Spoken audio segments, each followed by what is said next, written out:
Mind Mind Academy was again open in a time zone that had some shift.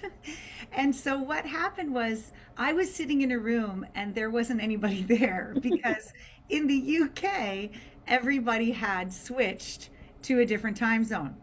And so, unbeknownst to me, I was there, yet the beautiful Sue ended up coming in too.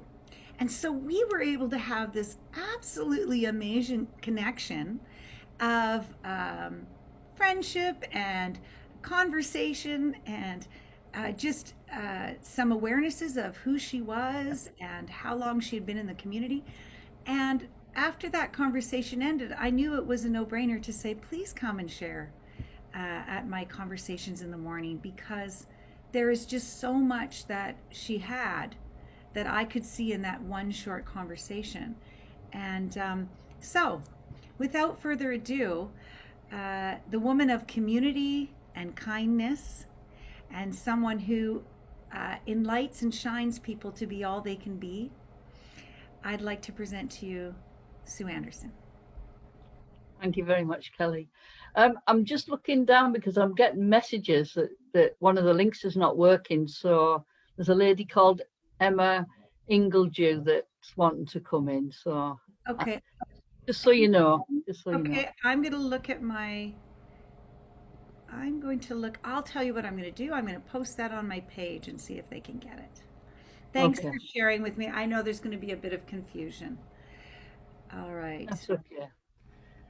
So I don't know where particularly you want me to start, Kelly, but I'll start at the very beginning, I guess, and say to people that my work in the community has been all my life, really. Even as a child, I would organise our local kids in the neighbourhood to do jobs around the neighbourhood. We had bike clubs and did all sorts of things. And that kind of followed a little bit of a path, really, because I went into a youth club and started to do a youth course. And from there, I went to play leading. And it just kept leading me on this path of working in communities, really. And even my first job, proper job, was as a community development worker and working with young people at the time and their parents. And it was just, I just felt alive. I just felt amazing doing this kind of work. And it was no surprise because they had a most beautiful Irish grandmother from County Mayo. And she was such the wisest lady I could ever want in my life, who kept pointing to her heart and just came from a place of kindness. And she was a really good guide as well. So I spent a lot of time with her. My mum and dad were working, but even at home, we were, I was so lucky that there was a lot of singing and a lot of dancing and, lots of conversations. So I feel blessed with that kind of introduction to life. Mm. And at the same time, kind of running parallel, I was a sportswoman and I was involved in lots of sports teams. And it was always that I would be in leadership as well. So I was always the captain. So, when honestly, truly, when I reflect back on my life, it was community. It was coming from a place of love. It was about being in leadership. And I ended up working on housing projects, and I worked in a women's charity, and always went with the feeling. Mm. But if you'd have asked me, what was I talking about at that moment in time, I would have said, I don't know. I'm just being me. Yeah. So after that, it was housing projects. I went into enterprise. So I did women's enterprise and social enterprise, and ended up setting up my own business. And I called the business at the time Be All You Can. Mm-hmm. And there was this lovely gentleman that knocked on the door. It was a training and conference centre, but we held a lot of different events. And well, the first surprise that happened was when I first leased the building off a landowner, because it was a big old house with a woodland. At the time, I didn't have any money, but I'd gone for this particular project. So I had quite a big network of people that I'd supported and looked after all the years. So I put out a big appeal and just asked people, had they got anything to give to the business? So it was coming back, what do you need? What do you need? So there was conference chairs and tables and crockery and cutlery, therapy beds, you name it, we got it. And we opened a business on kindness. Mm. So my whole of my network of people just kept giving. And a lot of people saying, you've given so much to us, we want to give back to you. And I ended up putting a beautiful gratitude tree in the entrance of the building with leaves, and it had everybody's name that had given something to the building. So already it just felt right. Yeah. And I met this woman called Lindsay Wagner, and she was doing some work in my local town. And for anybody that's not aware of Lindsay Wagner, she used to be the Bionic Woman. And she liked the $6 Million Man. So she's an American actress. And she was in my local town. And I said to her, can you come along and could you open up this business? And she said, yes, of course, because she was into mind, body, spirit things. And it was kind of had that feel. So she comes along and she opens the business. The business was brilliant. And I loved every minute, and I loved all the people that come to the business, and they felt it as well. So still not aware of anything else other than being the best that I could be, a gentleman knocks on my door and he said, this business is called Be All You Can. What do you do? And the gentleman was Julian Freeman. He said, I'm really, really curious to see and get a feeling for what you do here. So Julian volunteers for the business because we did a lot of social activities as well as being enterprising and bringing in business. We did social business as well. So we supported recovery groups and we did allotment projects and just a lot of different things like that. And Julian kept going, I like the feeling in here. And he kept doing this. And I was like, what the heck's he talking about? I like the feeling. And a lot of people that had visited, paid people, as well as people that were volunteering and other people, everybody said the same, I like the feeling. So 5 years on, and Julian probably a year in volunteering, he said to me, I'd like to introduce you to a gentleman that's coming over from the States, and I think you might be interested in what he's got to say, and you could join in the weekend, and that would be great, because we knew like a couple of months later we'd be closing the doors and moving on our business. And who rocks up but Dickin Bettinger and Coisy, his wife. So this guy comes and he's going to talk about 3 principles, and I'm like, yep, okay, do what you can, mate. I love listening to anything. If this helps me or helps other people, bring it on. Well, I spent the whole weekend crying. Mm. And it wasn't crying with sadness, it was crying with... It was absolutely amazing. He tended to put, my heart felt really wide open, but I thought, I know this. This has been me all of my life. I know and I feel, and I don't even, it's beyond words to say how I felt. It just felt amazing. And what actually happened from that point on, we were due to close the business and it felt right. Because we'd been asked if we wanted to extend the lease and we said no. We've had 5 years, we're going to move on. And a couple of months later, there was a conference in Minnesota. And it was the first conference of 3PCG, which is the global community group that bring everybody together in a conference. And it was in Minnesota. And I thought, I'm going to go to it. Flew to America for 4 days to a conference. I mean, that was a bit unknown by me anyway. And I just wanted to hear more. I just wanted to hear. I wanted to feel. I just felt like I just needed to just expand, if that's the best word I can think of for it. And we go into this beautiful hall, and there's about 300 or 400 people there. And we decided there were seats in the second row. And I thought, oh, great, we'll sit there and let's see what happens. And all these beautiful people in front of me turned round and said, hello, where are you from? And we were saying, we're from the UK and it's lovely to meet you. And so for anybody that doesn't know, these were the elders.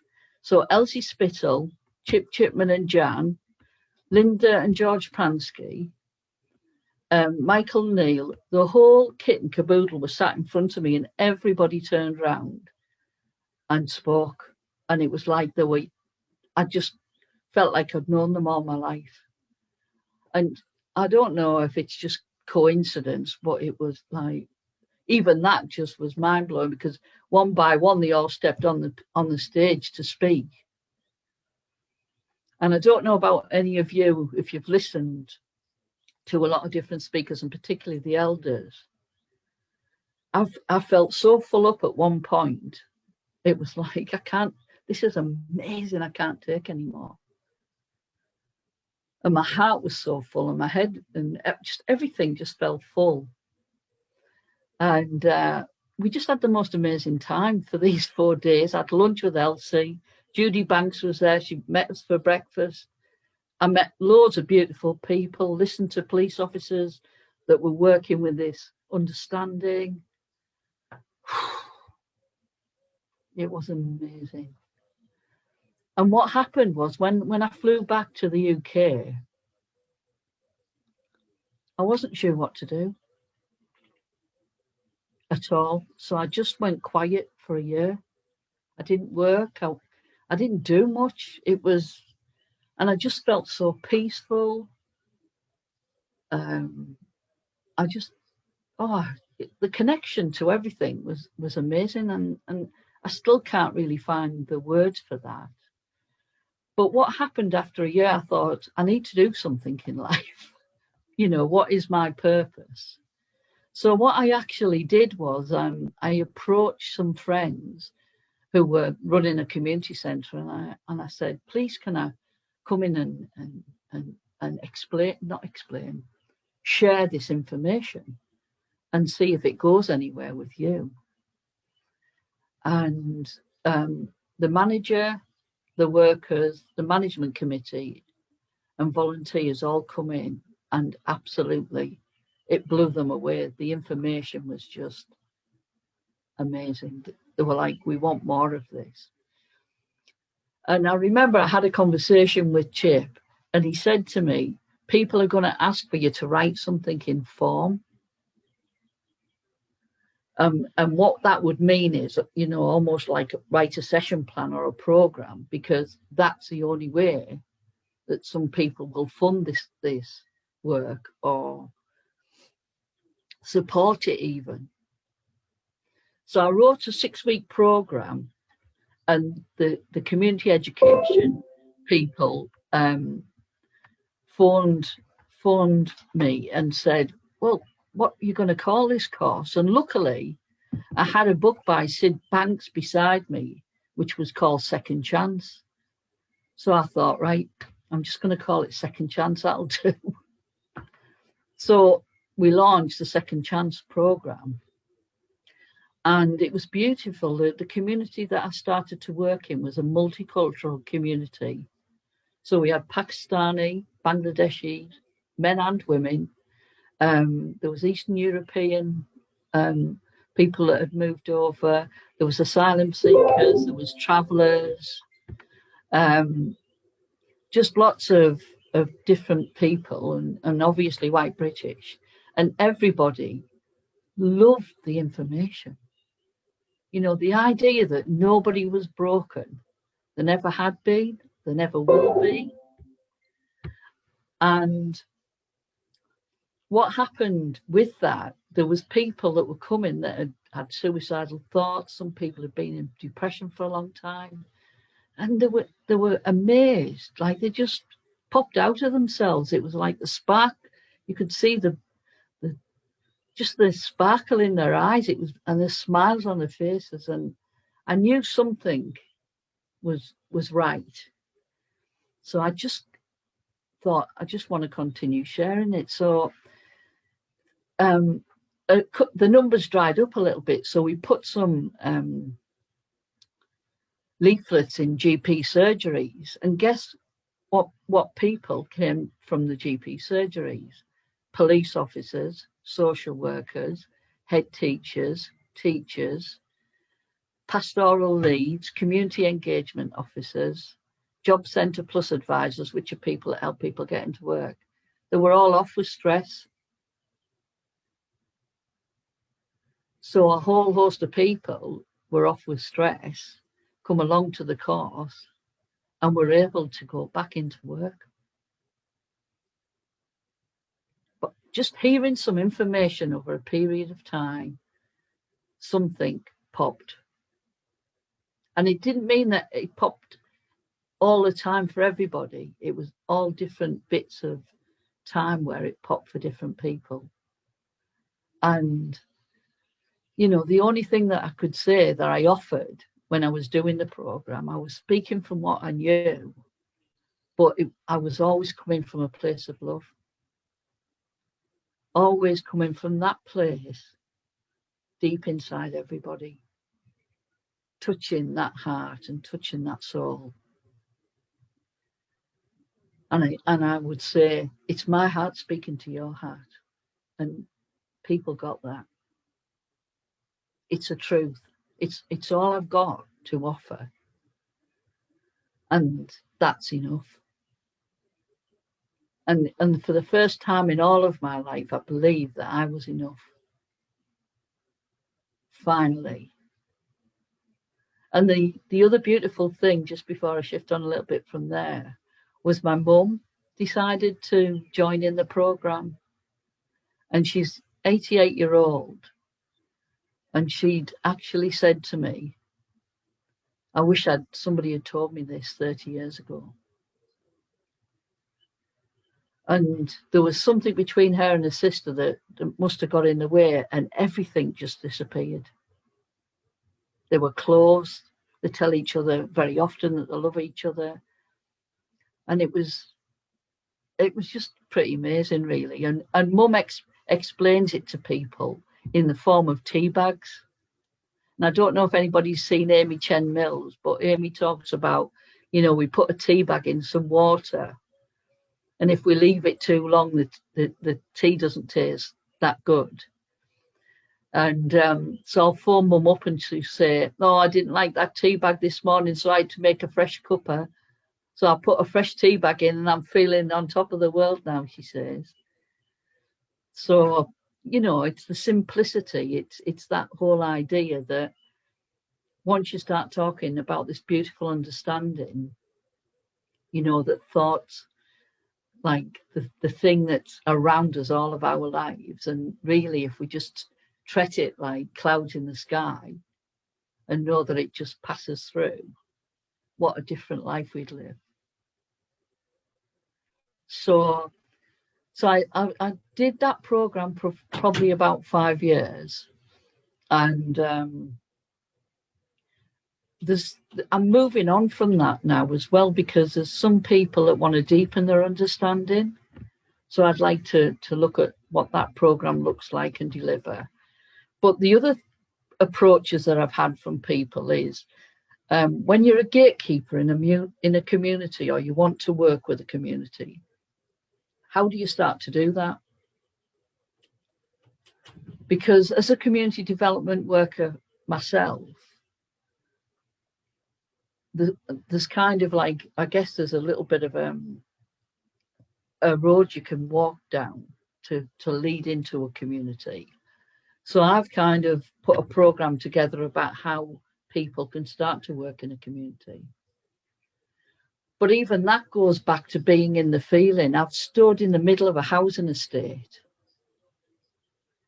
and just allowed myself to feel what's going on there.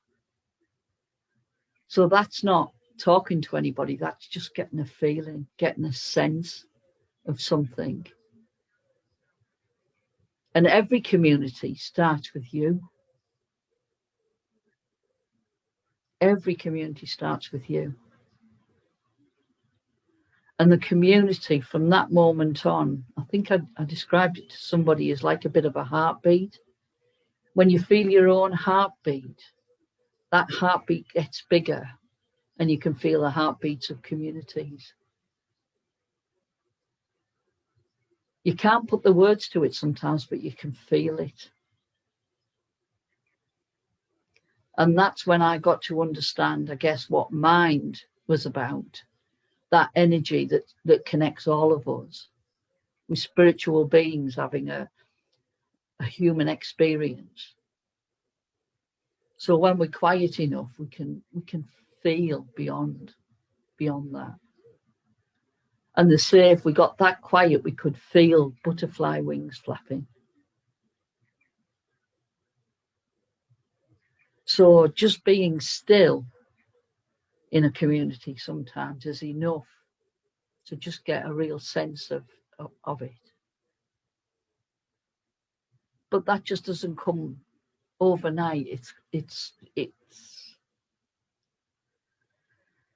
oh, well, it could come overnight. It's something we just step into and we just allow, I guess. So I'm at that point, as well as I've also done work in schools. And that was really interesting because it was adults that invited me into a school. And it was parents that wanted me to speak. So what I did then was I spoke to parents, and parents got a real sense of what it would be like to parent with peace of mind. Like how different parenting was when they weren't busy in their heads, and how different the children kind of would respond to them when they were in that place. And then I decided to do a program called iHeart, which is a curriculum that some colleagues have written in this country, which is the whole idea of that is that you get to work with children. But really, stripping that away, I went into a classroom of 7-year-olds, and I didn't need the curriculum. All I needed was love. That's all I needed. I just, that all any of us ever want is love and the truth to be told, and to see people, to really see them and to really hear them, and to listen deeply. That's all anybody ever wants. And that whole idea of that we're never broken, we never have been, and we never will be, is the one thing that most people want to hear. There's nowhere for any of us to get to. We are love, completely. Absolutely, completely. Always connected. We're not in this alone.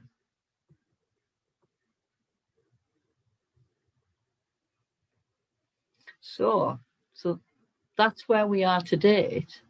The other experience that I did have, just very briefly, is when in the UK, when I got locked down, I actually got locked down with my mother-in-law, who was 98, and became a carer overnight, 24/7. And it was so interesting being in that community because there was myself, my partner, and my mother-in-law. And the beautiful thing about that was, how do you keep in a loving space when somebody's suffering? Because physically she was suffering some days. And when she was in a suffering, she was very critical. And it was really interesting for me because, like, I was brought up in the Catholic religion, and I never really understood the prayer.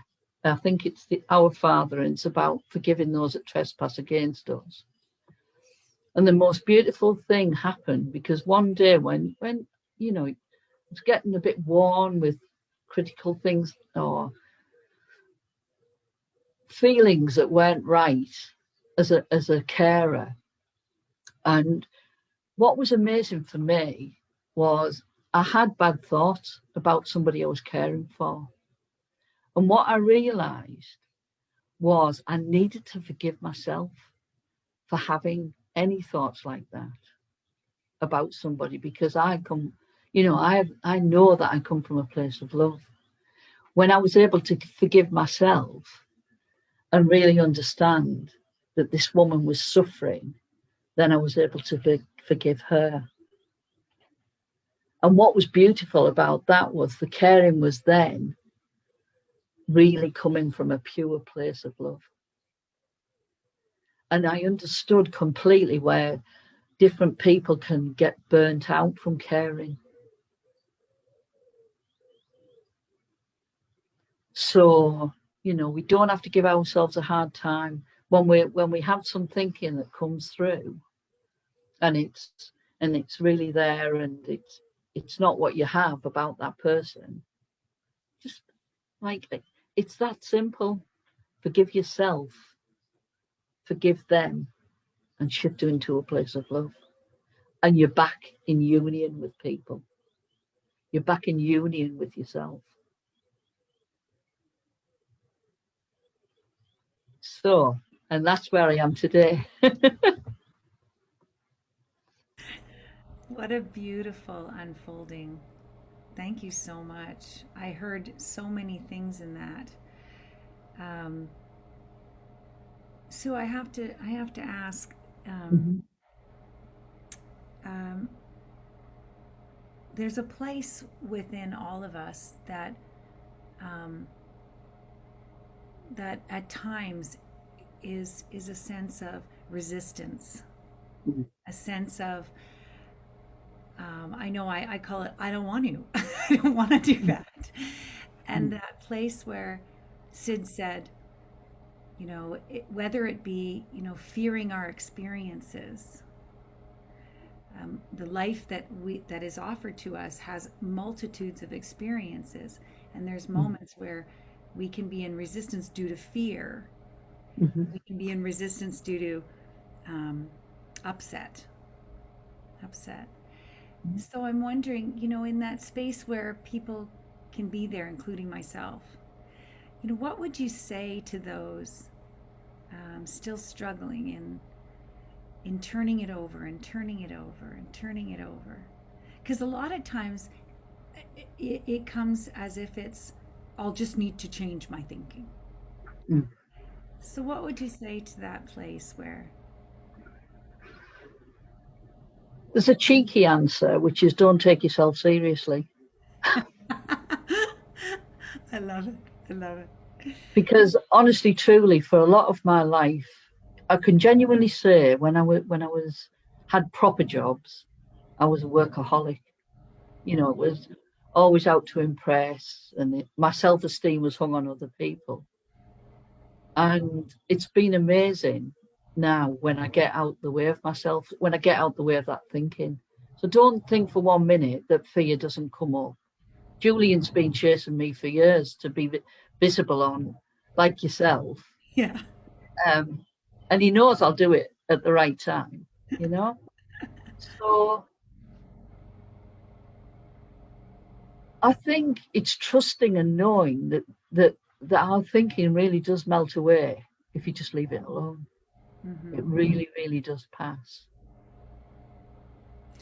The flow, the ebb and the flow is when I'm in it, I'm right up on it.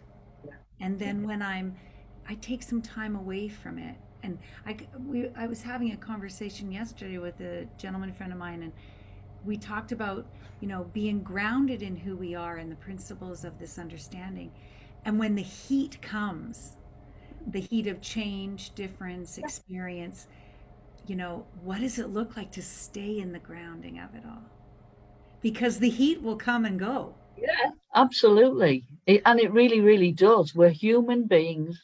Sorry, we're spiritual beings having a human experience. And Yeah, life is a contact sport yeah, without a shadow of a doubt. yeah. But honestly, the magic really does happen when you just let go Mm-hmm. Mm-hmm. and trust and have faith in what and who you are. And I think Bill Pettit, I don't know, have you had Bill on yet? Yes, yes, we have. Because Bill tells a beautiful story about the fighter pilots when they're learning to fly the planes and they're going to a nosedive and they're meant to take their hands off the throttle. Did he tell that No, tale? no, please do. So what happens is they're in a nosedive, and what they've got to do is they've literally got to take the hands off the throttle. I think that's what they call it. Julian will tell me if I'm wrong. But they take the hands off the throttle and the plane will just automatically correct itself and start to glide. Yeah, And it's amazing. He said it was amazing the amount of people that would keep holding on. I'll get it sorted. I'll be able to pull this plane up and it'll be good. And the trainer would clap smack their hands so they'd take it off so the plane actually just glided. And that's us. yeah, We're innately able to glide and be peaceful and be loving. It's in our nature to be that way. yeah. It's in our nature. Yeah. I've been out today and just been looking at the buds coming on the bushes and the trees and different flowers popping up now. It's nature, everything's natural, and we resist that natural, innate, whatever we want to call Budding, it. That budding, that budding. it's there, it's easy, it's every one of us. Every single one of us. Let magic into your life. Open your heart. Let the love in. Because your best mate is looking at you every day. When you look in that mirror and you look in those eyes are the windows to the soul. So if you want to see soul, you look, there it is. Mm-hmm. Your best friend never leaves you. Mm-hmm. And that beautiful spark and that beautiful smile, just waiting. It's like there's a piece of clarity, like a GPS, a clarity compass, that whenever, if I'm going left or if I'm going right, there's always an intuitive navigational system of clarity that's pointing me back in the direction Yeah, where I can go and what it looks like. absolutely. Yeah. Absolutely. So maybe it's time for us to open the room up and just see who's had anything that might have come up for them, or Julian's, there's some conversation over there for sure. So there's that place. I want to share something we talked about earlier. Sue and I had a moment to share before this conversation, and just to get a little better acquainted and have a better connection. And I loved this. You said, I think if I got this right, I don't have the accent down, but I think I have it right. Shy barons getting out. Is that right? Yeah, And yeah. it's a line, and I'm bringing it up because in this room, um, uh, there's a lot of people building what they're doing, seeing something new, creating something for themselves, maybe wanting to start new businesses or curve in COVID. And so Sue had said this to me about, well, now how about you explain it? Might be I thought it was great. So maybe you Mm. can share. So I guess so people know where the accent's from. I'm actually from the northeast of England. So it's not as high as Newcastle and it's not as low as Leeds. It's somewhere in the middle of all of that.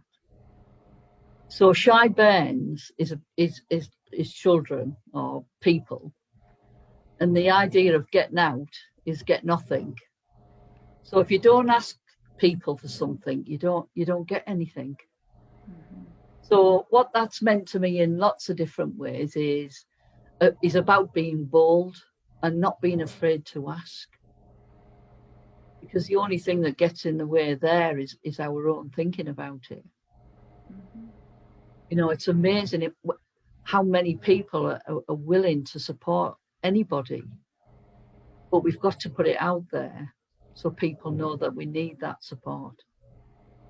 So it's no use being shy and hiding and you know, not being your full present, presence or love or whatever. So being out there is so crucial. And it doesn't have to be in big ways, it can be in little ways. Mhm. It's that important thing. I see you. Mhm. Intimacy into me, I see. So when we look at people and we're looking for something, sometimes we just got to put words around it. Mhm.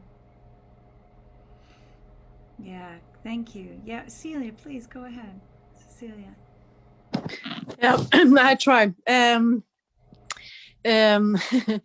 I have been very depressed, and for 2 years ago, I stayed at the hospital for a few months, and I had a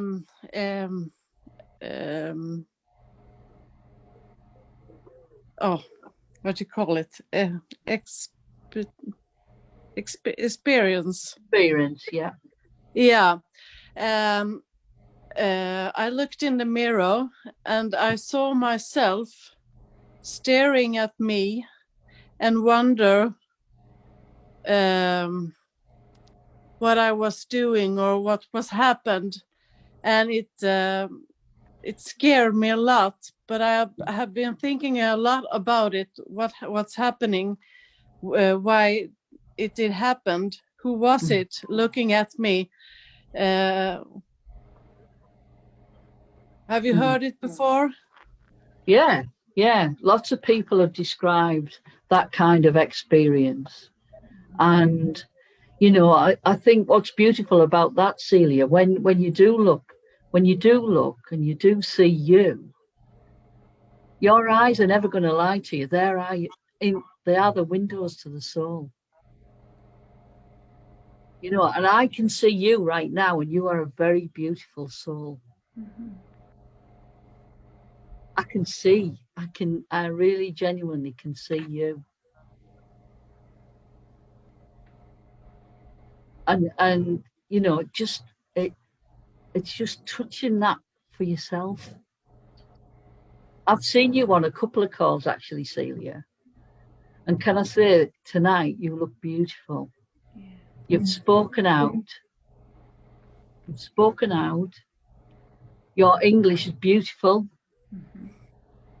And I really appreciate that you asked that question. And I think you're doing extremely well. And that's past now, Celia. It's gone. You know, even the last 5 minutes does no longer exist. Yeah. You don't have to revisit that story anymore. You know, it's not yours. You don't need to worry about the future because, hey ho, we don't know what's going to happen in 5 minutes. But when you're present, that sparkle is coming through, and it's absolutely beautiful. Thank you very much. Thank Very, you. very welcome. I have to concur because you've been a regular here.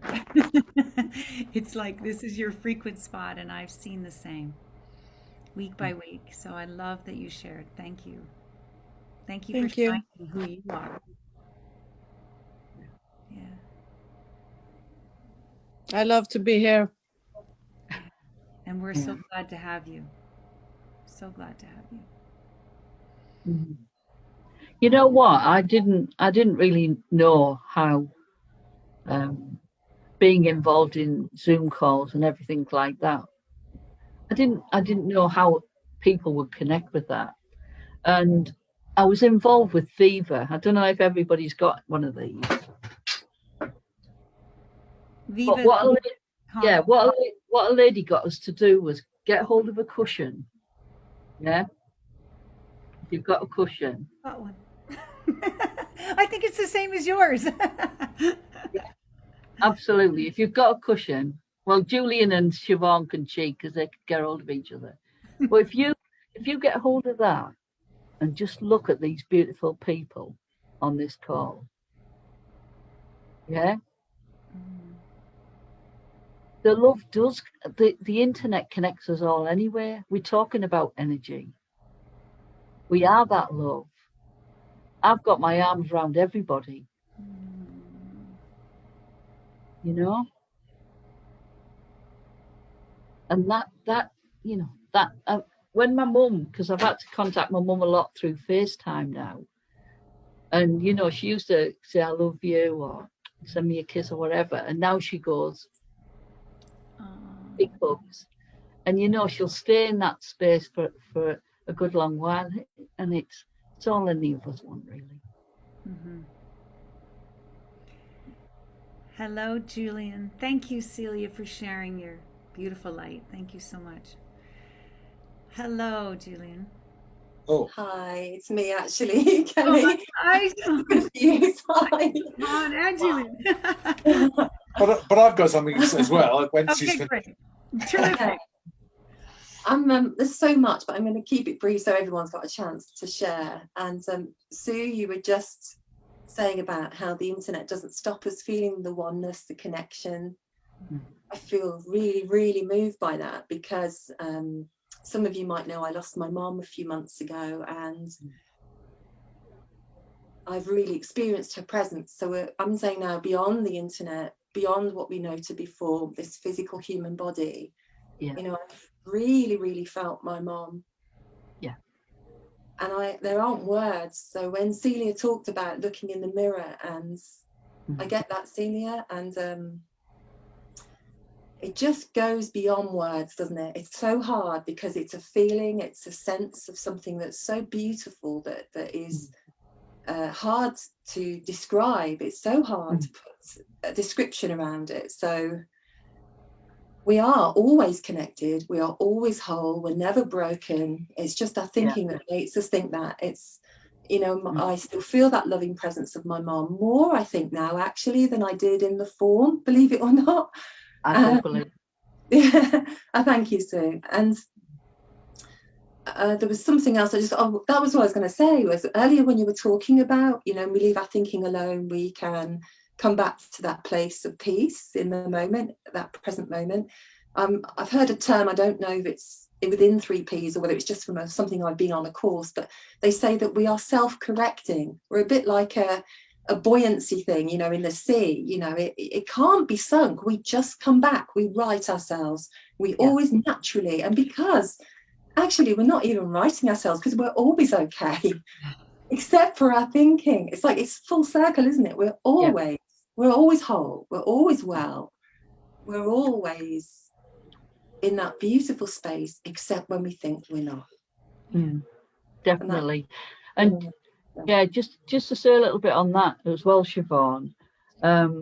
So my father passed about 30 odd years ago now, but my auntie and uncle passed about 2-3 years ago, I think, and I was present when they died. I was present when my father died. I was present when they died, and it was an honour to be with them. It was a real honour to kind of almost witness the spirit. So it wasn't a scary place or anything.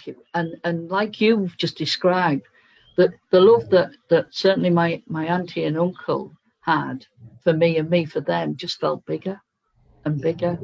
And there's a few people who have actually done the programme that have lost parents and stuff over the last year or two that have said it's been easy for them, and they don't mean that in easy terms. It just meant knowing this information and the whole idea that even when we pass and we go back to spirit, we're all there. Everybody is connected to everything all of the time, and that is so powerful. Mhm.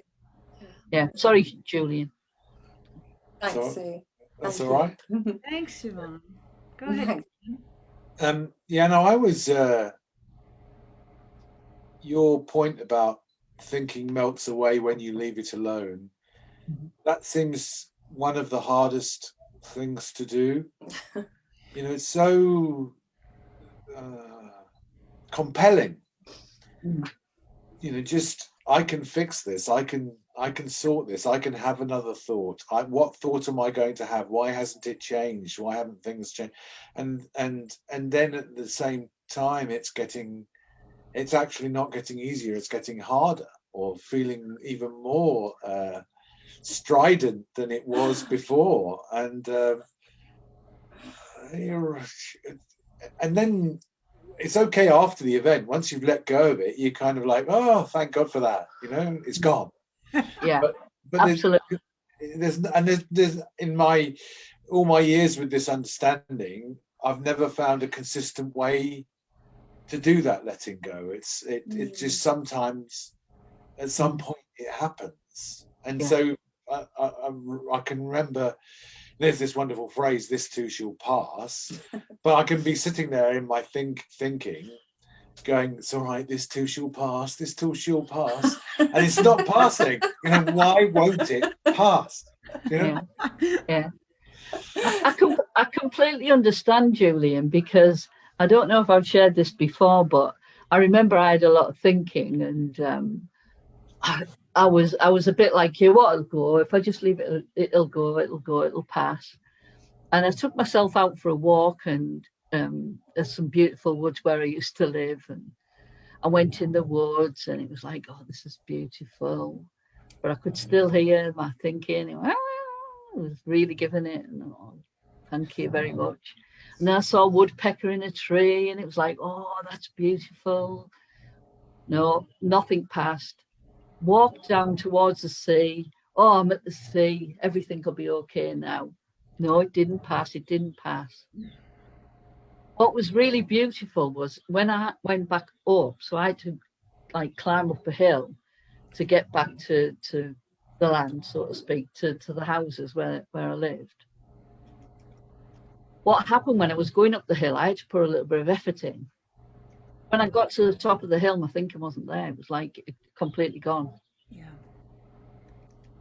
So it was about no effort. I just got lost in, oh, I've got to get up here. Yeah. So when I was willing it to go, it didn't go, because I'm still like, I'm still holding on to it. The moment I did let go, in terms of, look at that beautiful flower or that butterfly, or I've got to get up this hill, it went. You just I've just had a bit of clarity around something with what you just said, because I think it comes back to what you were saying about forgiveness, and often you know, we think of forgiveness as a big thing, but actually it can be the smallest, tiniest thing. And it's always starting, well, for me, with me. It's always coming back to me and allowing myself to be human, allowing myself to accept myself for all of who I am, for not saying the right thing in the kindest way or whatever it might be. And that's a continuous journey for me, Sue. I don't know about you, but sometimes I think I've got it down and then I'm like, oh no, I haven't. Oh no, you know. I mean, you listen to Chip, you listen to Elsie, Bill, Linda, the whole kit and caboodle. These people have been around Sid for 40 odd years, still read his stuff, still listen to his videos, still have new insights, still, you know, still find that they're got a bit of a struggle on, and then they just remember this stuff, they know this stuff, they just trust, they have faith, they just And that's enjoy, it. Enjoy the next cup of tea. Yeah, yeah, it's the best cup of tea ever. Or they let go of that handle, you know. Ah. Yeah. I'm hearing the piece that both of you are bringing up around forgiveness. That place where, you know, I'm in my thinking, I'm, you know, ruminating where I went wrong, what I did wrong, what's going on, what, you know, and falling back into love with myself. I'm not going to get it right every time.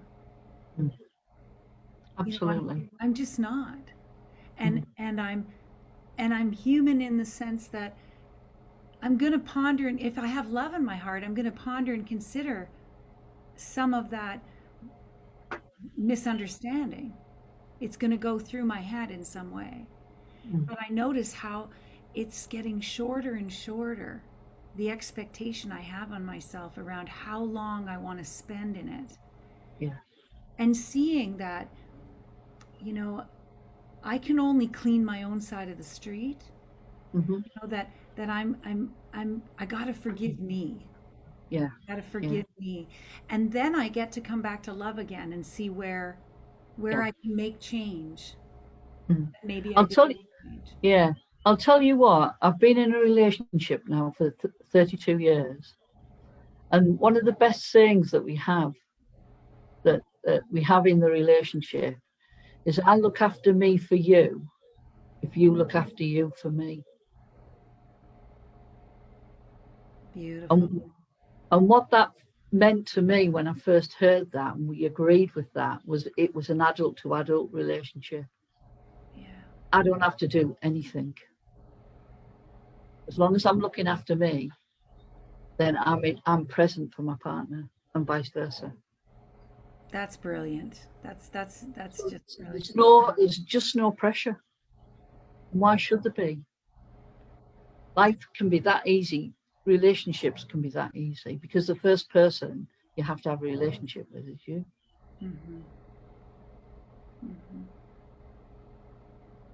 Yeah. Yes. The relationship with self. You brought up the beautiful acronym of Into Me I See. So when stepping into the intimacy with people, that gentle, I really feel it's a gentle dance, but when we're taking care of self all the way in it, you know, that's the best we can be. It's the best place we can be. Yeah. Absolutely. And the other thing is, you know, Celia was saying about, seeing herself. And there's a line in, I'll never get it right, but a line in Les Mis, which is about, you know, when you look at somebody, it's the face of God, it's the face of love, because that's all we ever are.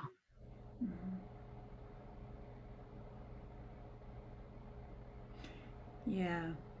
And when it gets clouded with attachments to past behaviors or beliefs, or that's all it is. It's just a cloud in the moment. It's just that space where that is just skewing the view for the moment, for that. Yeah.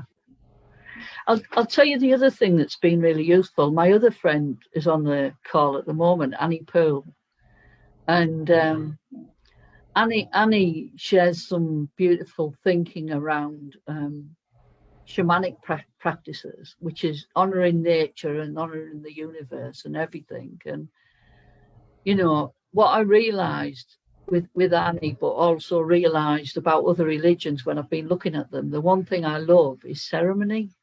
Yes. And we don't have enough ceremony about anything in this lifetime. We don't, you know, honor ourselves as we wake up on the morning. We don't, like, there's a full moon at the moment. You know, it's just being in connection with everything.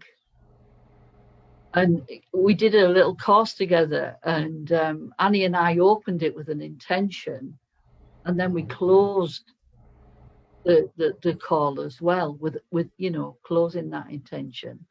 And I've just been on another little bit of a program which was about reimagining spiritual communities, which was talking about lots of isms that are out there, racism and sexism and the whole kit and caboodle basically. And they've been opening their meetings with an intention, our intention for being there. And more I hear that, you know, even in the Catholic Church, what I realised I loved was the ritual. I love the incense being, you the know, smudging. Yes, I love that too. or you know, in a Buddhist temple or whatever, where they're burning the incense sticks, or you know, that whole thing about we can't touch each other at the moment, but we can honour ourselves and each other by touching our hearts and you know. Brenda Kyle believes that we should put your words into wedding vows. Well, I love the whole idea about writing your own vows as well. So, you know, there's some beautiful things that people want to say to each other, and why we're not, you know, why you go down one route with that. It's crazy, really. I have this thing that is about not on the spot, but in the moment. So I just wondered, Annie, do you want to be in the moment with us and share? I'd love to hear from you. I know that there's many people in my community that love the physical form and the shamanic connection to that. So I'd love you to share. So thank you for the invite. And it's beautiful to see everybody.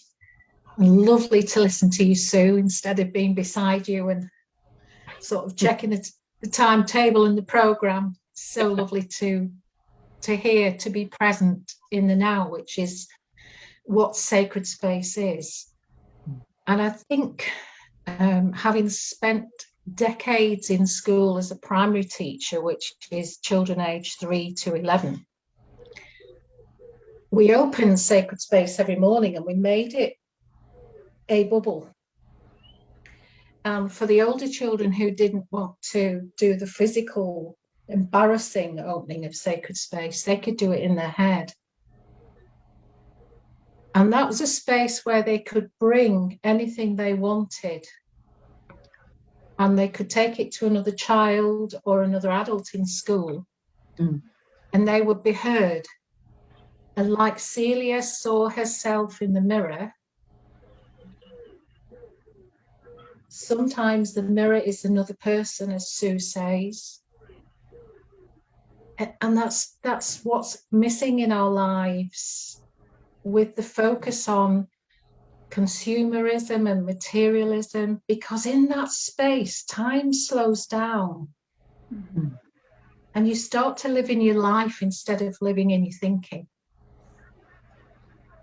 And there's so much more opportunity, even if it does take you a walk through a ward along a beach, past the sea and back up the hill. There's somewhere in you that you know you are okay. And that's why when Sue went to share with 7-year-olds, they're in the moment. Yes. They see life as it is. So when I go into schools, I go to work with the adults, with the teachers, with the head teachers, with the families. because the kids have got it Mm. up to a certain age. Mm. Yeah. And having an awareness of where you are, whether you're aware that you are depressed or aware that you're in a cranky mood or aware that you feel fantastic or just okay, how brilliant that you can feel and sense who you are in the moment. Yeah. And I'm learning. I lost my dad too in last October. And I'm learning to let the grief flow. Sometimes it comes in waves and I give Sue a call. Sometimes it's kind of light and I can sense that presence of my dad in the same way Siobhan talked about her mum. Mm. And I'm okay with all of it. Mm. I love the stinking thinking. That's one of Sue's phrases, and I use that all the time with the children. They love it. They love to get their teeth around stinking thinking. I love stinking thinking because it makes the love part just stand out. Mm. As long as I'm not hurting anybody with my stinking thinking.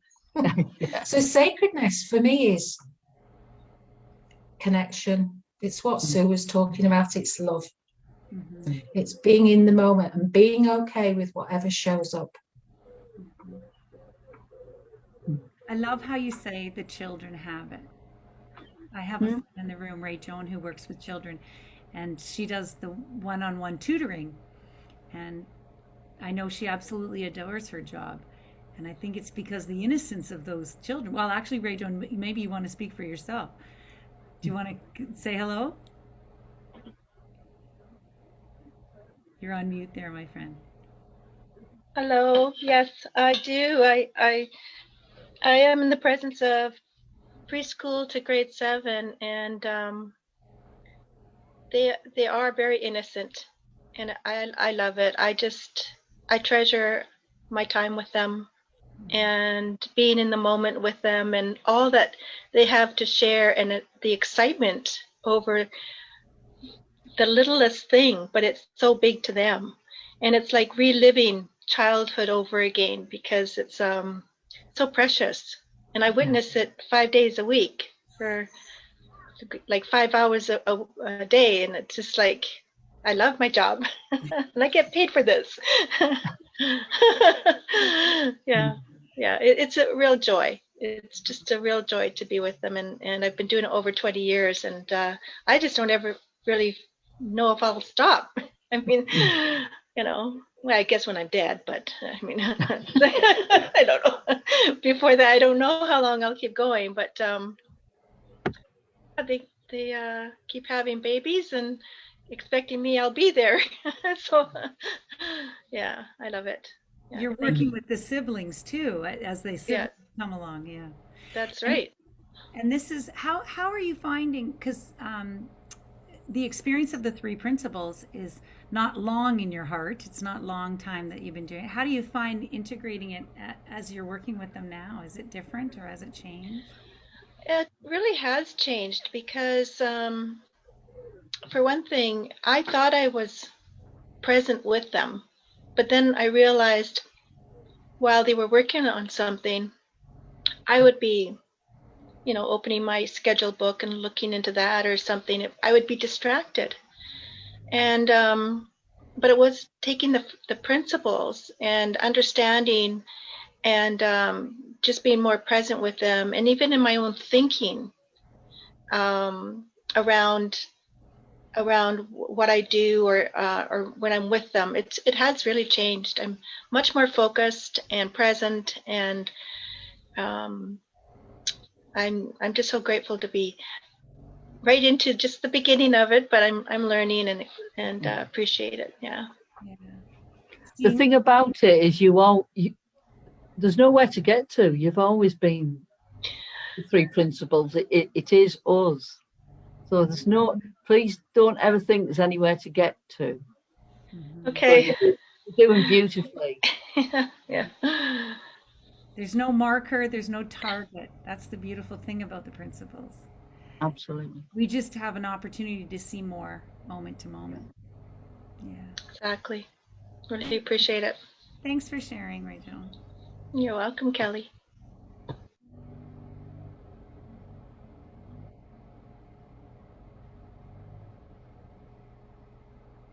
Sometimes just sitting in the silence with you all, there comes a moment in this where I just feel everybody, you know, why I'm here and what this has offered me, and it's beyond words at times, where Sid would say, don't listen to my words. Mm. You know, don't follow me, but find that feeling within yourself and go with that. Go with that beautiful feeling that beyond what we speak about, there's a space that is open to us at all times. And each time I do this type of conversation in the room and I have another beautiful soul like Sue that says yes, I often fall into tears, because there's just an overabundance of love and understanding that someone is going to come, share their spirit, ignite a room full of people with love, and I get to have all of it just by being present.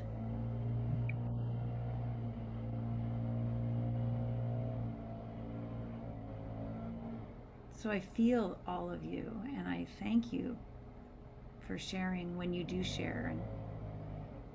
And I'm curious if anybody has anything that's dropped in for them, or an insight, or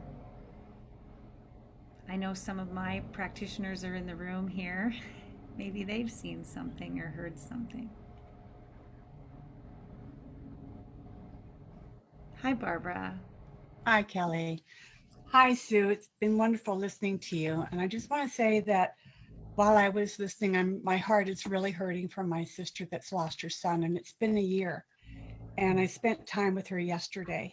And just listening to everything that you have been saying and what everybody else has been saying, it came to me that, I just want to tell her that she's not broken, and that she's got an overwhelming love for her son that she has lost, and to let her know that now he's whole and his spirit's flying. And I'm just wondering if I'm on the right track of saying that to her. And is there anything really special that I can say that can help? Yeah. I think what you're saying there, Barbara, is so special anyway. Your love for your sister is so important. So important. She'll feel that, she'll get that. And there's lots of times when I've spoken about death, and really it's only a veil. We're only ever one side or the other. And that, her son, his spirit, like you say, will be flying, but it will be embracing her. Okay. Thank you. I'm going to tell her that. Yeah. Thank you. And Barbara, if she just gives herself a moment, which she might find hard to do, she'll feel that presence. My beautiful Irish grandmother, I remember one evening waking up and I could smell bread. It was baking. And it must have been a time where I felt I really needed my grandmother around at the time. And this evening I woke up and I thought, is anybody in the house doing toast or baking bread? No. And it was only there momentarily, and then it passed. But I knew that she'd just briefly come just to say everything's okay. So we're always just that, through that veil in spirit, always. Mm-hmm. Barbara, I want to say also that just spending time is invaluable. So The idea that you gave your heart in time. That's just a beautiful gift in itself. And knowing a little bit about you, I'm sure it was a big, big, heartful, spent time. Thanks for sharing. Sarah, would you like to share? Hello. Hello. Hey everyone. Thank you, Sue and Kelly. This has been a real pleasure.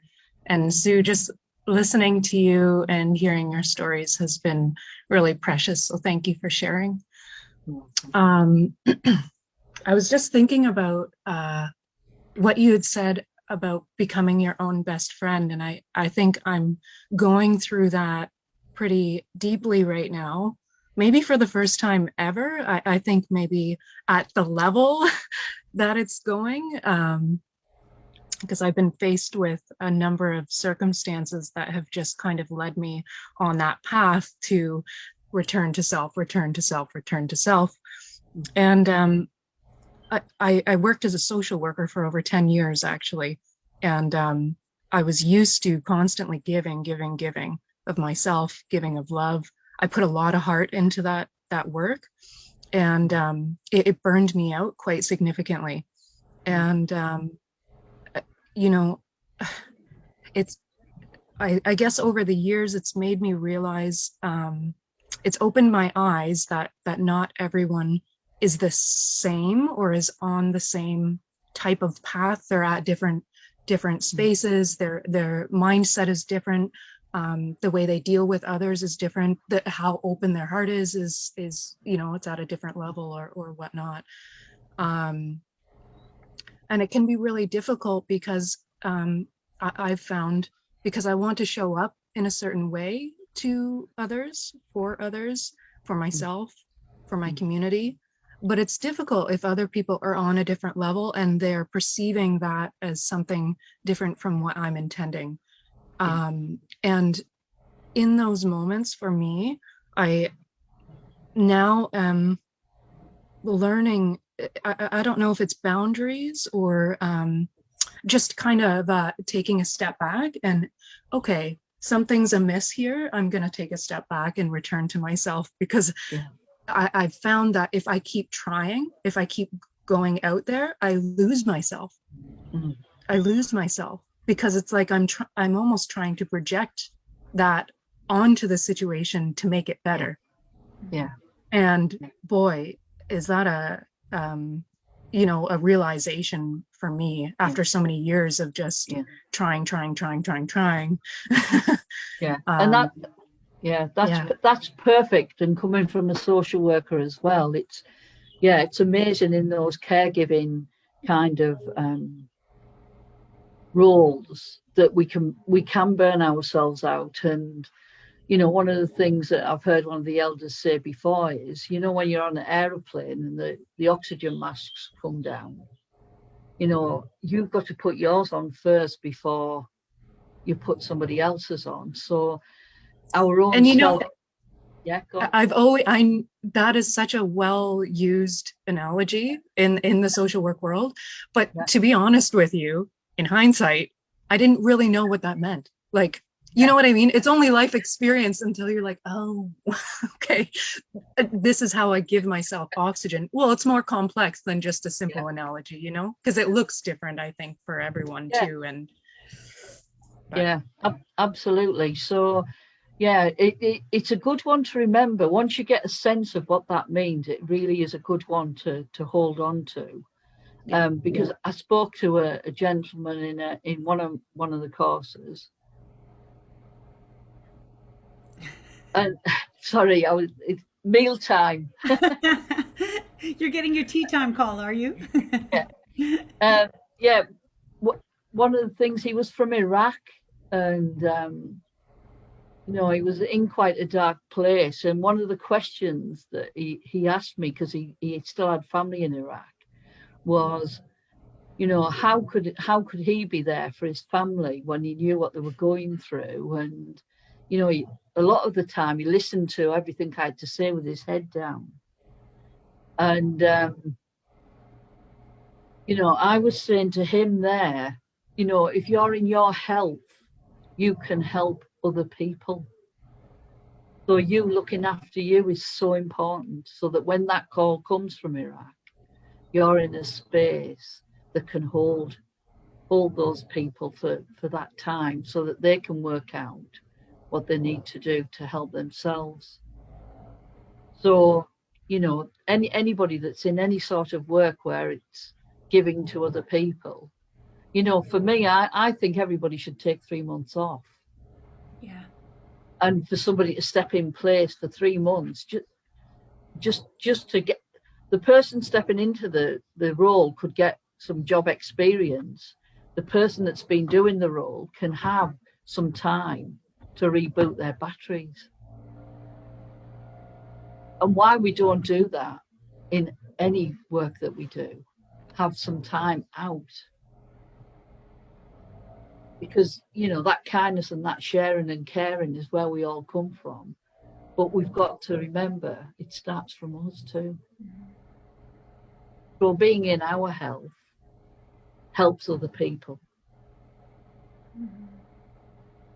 Thank you. Good going, Sarah, and keep going. You're doing great. Yeah. Thank you.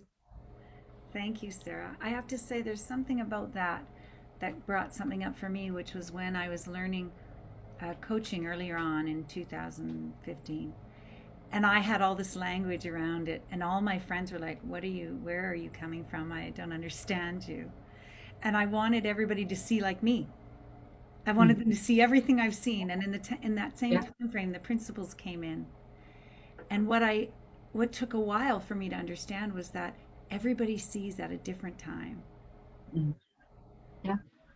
And everybody's path is different than mine.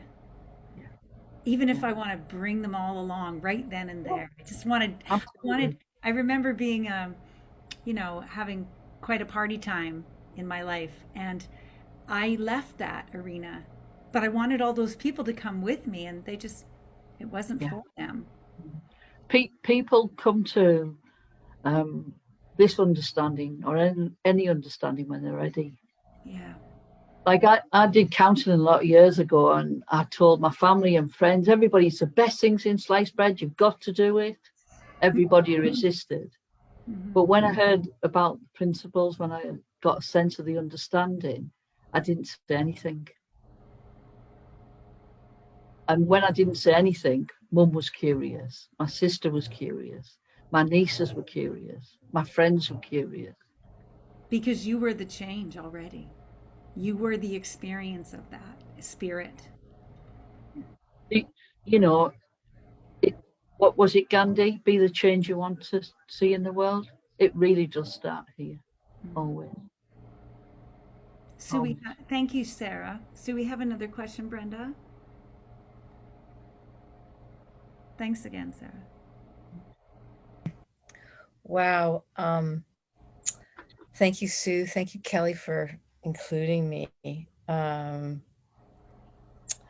sing in a choir, and there's a study that's been done that as you sing together, so your hearts all beat as one. So I'm in the conversation here. I'm trying to think where my pulse rate is, but it's really lovely because I really do feel the beat here. Sue, can you speak to boundaries? And I'm in the midst of raising a teenage daughter, and I'm an older parent, and I'm just trying to find, I don't know who she is, and she doesn't know who she is, and maybe I don't know who I am, but just trying to find that boundary of, because it doesn't feel like there's a lot of connection at the moment. Thank you. Yeah. How old is she, Brenda? 16, almost 16. I'm laughing, aren't I? I've got a saying, put teenagers on an island and leave them there till they got over it. Planet teenager, I call it. Yeah. Oh wow, 16-year-old. I think like everything, Brenda, I think it's my get out of jail card, which is about loving people. We can have so much thinking about you know, a 16-year-old teenager that knows everything, you know. I've got a beautiful daughter. She's now in her 30s and she's the best thing since sliced bread. But going through the teenage years, wow.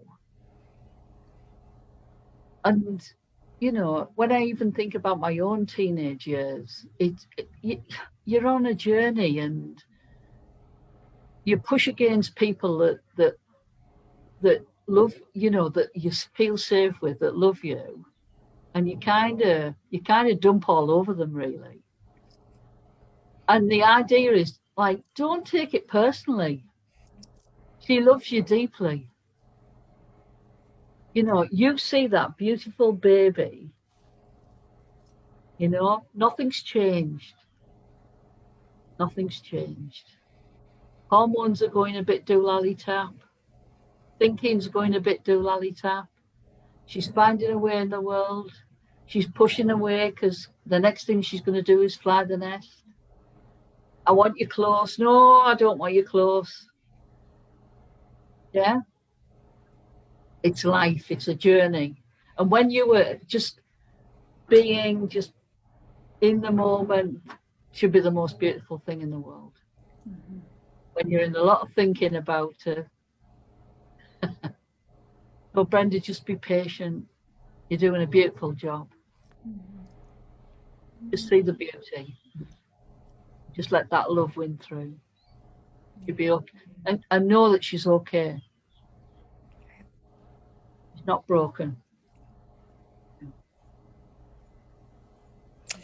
Thank you. You're very welcome. Thank you, my friend.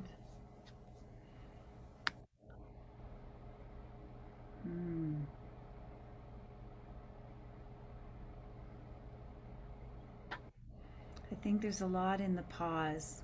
Sue and I spoke about what I was sharing around doing, you know, doing and doing and doing and thinking I need to do. And she said, I just got still, Kelly, and I took a year off. And I realized that if you go to university for 4 years, often students, you know, take a chill summer, or they, you know, break in between, or they have a process time. Mm. Processing the experience of people, humans, you know, when something isn't going right, Brenda, like or something is difference or challenge, or the pause. The pause is a beautiful place for me to see, wow, was I ever thinking a lot about that? And come back to that place where I just fall in love again. Absolutely. I'm no longer thinking about all the thinking. Yeah. Julian or Siobhan, I'm not sure who wants to speak. Just very quickly, it's in response to Sarah Ocean's social work example or a story. There's a brilliant podcast by Christine Heath and Judith Sedman on professionals working and preventing burnout, and how the 3 Ps and understanding of that can really help people. I heard it this morning and I can't find it. I was trying to find it to share it, but she looks out for that. And basically what they're saying is, you know, when we're just coming back to ourselves and remembering that that's all we can really influence, is who, you know, not influence, but that's all we can be. We can only show up as ourselves, and there is no heavy lifting. We just need to be in the space that Sue's been talking about, that presence, that love, and people, when they're ready, will see that for themselves. And just a reminder to let her light shine and just remember who she truly is, you know. Yeah, absolutely. And guess what, Siobhan, you'll like this. My school motto was let your light shine before, it used to be men, but I say humankind. So let your light shine before humankind, so that they may see your good works. Beautiful, beautiful, Sarah. And the last childhood memory I've got that I'd love to share is I used to have a tin globe. I used to look at it as a child, and I've still got it now, and I used to think, I want to make a difference in the world. And when I think I've got that touchstone now and the opportunities I've got, I've always followed that purpose. So beautiful. That is beautiful. Siobhan, just to speak to that, I can't get over how the divine works for us, especially between the two of you and Sue. But the work that was done by Christine Heath was called Psychology Has It All Wrong, and I just saw it yesterday. Yeah, right. Yeah, so I think that's the one you're speaking to, Christine Yeah. Judith, yes. And I was looking that up because Judith is going to be one of our speakers coming up alongside Julian, Mr. Freeman there. And so, yeah, we've got a lot coming. So yeah, it was called Psychology Has It All Wrong with Christine Heath and Judith Sedgman, if anybody wants to listen. It was great. I really enjoyed it. Thank you for reminding us. So does anybody else, I'm going to pop that in the chat right here, Judith Sedgman. There's been so much in this conversation. I can't say enough. So I won't, and I'll leave the room open to anybody else who would like to share before we close, and beautiful Sue can go have her tea time with her partner. All pre-made by the sounds of things. It is. Yeah. Is anybody like to share anything, an insight or something they've heard, or show up shinier and brighter than maybe they've done this week or last? I had the beautiful pleasure of meeting some new people, Maria, and where else? I had someone else come into the room. Daniel, it's a pleasure to have you back. And for those that I haven't yet met, I thank you so much for coming. It's just been a lovely conversation. And we'll regroup for Kind Mind Academy. Where's my calendar? Easter is the 5th, which is a Monday, so I believe it's a family day for connection, and I've left it open. And so I'm going to be presenting on the 6th, Tuesday the 6th, if you'd like to come for community conversations around this wisdom, this understanding with a little love, and we'll have just an open sharing format so that that we can all shine a little brighter, something that we might have seen or heard. And I'd love to have you all come to that. And Sue, it has been beyond a pleasure to absorb your love. I'm going to take my pillow and I'm going to hold it tightly. And I hope all of you do too, and hold that love within yourselves. And until next time, have the happiest of Easter. And may joy and love and beauty be in your hearts. Until next time. Oh. Sue, would you like to say anything before you go? Well, as always, sending everybody lots and lots and lots of love. Yeah. Bye, everybody. Have a fabulous weekend. Thank you. Bye. Thank you, Sue. Thank you, Ken. Bye. Bye. You. Bye-bye. Bye, Julian. Bye, Siobhan. Bye. Bye, Maria. Lovely to meet you. Bye, Nicholas. Fabulous. Just brilliant. Great. Have the best. Okay. Bye for now. Bye.